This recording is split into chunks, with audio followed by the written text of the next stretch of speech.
Is there a memorable incident that you'd like to share? From like whenever? From any of your deployments, any of your time at Fort Hood?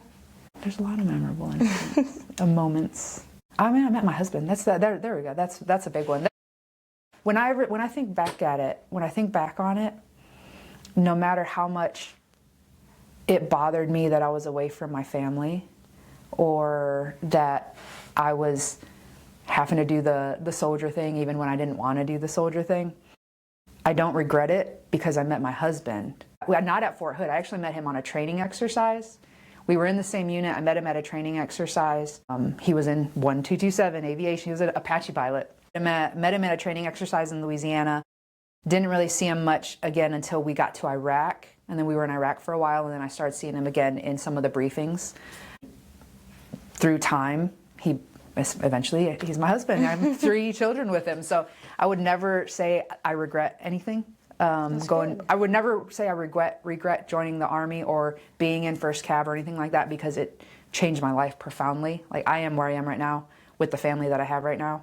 Which is crazy. Of the Army. Yeah. Yeah. Army love story. First one we've heard. We've heard people who found their wives but never, military. It's a good story. Good. That's actually a fun story. And what was that like? I mean, did y'all get married while you were both still active? No. So I'm gonna say this was my best story because it's my husband. I love him to death. So we met at a training exercise, and then we didn't see each other again until we were in Iraq for a while, and then we started being near each other again. Started being near each other. But we didn't get married until I left the Army.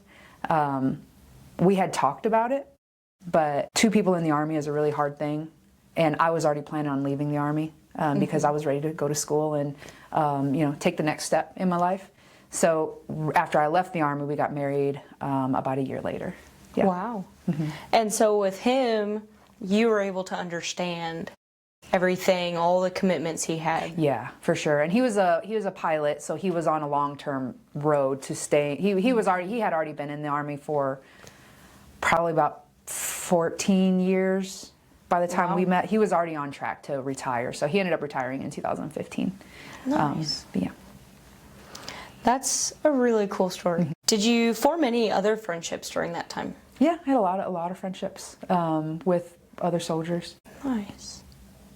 Did you stay in touch with them after? We have Facebook, and we follow each other on there, and we go to, whenever there's, if somebody passes away or something like that, we go to funerals, or we get invited to parties at some people's houses, and yeah.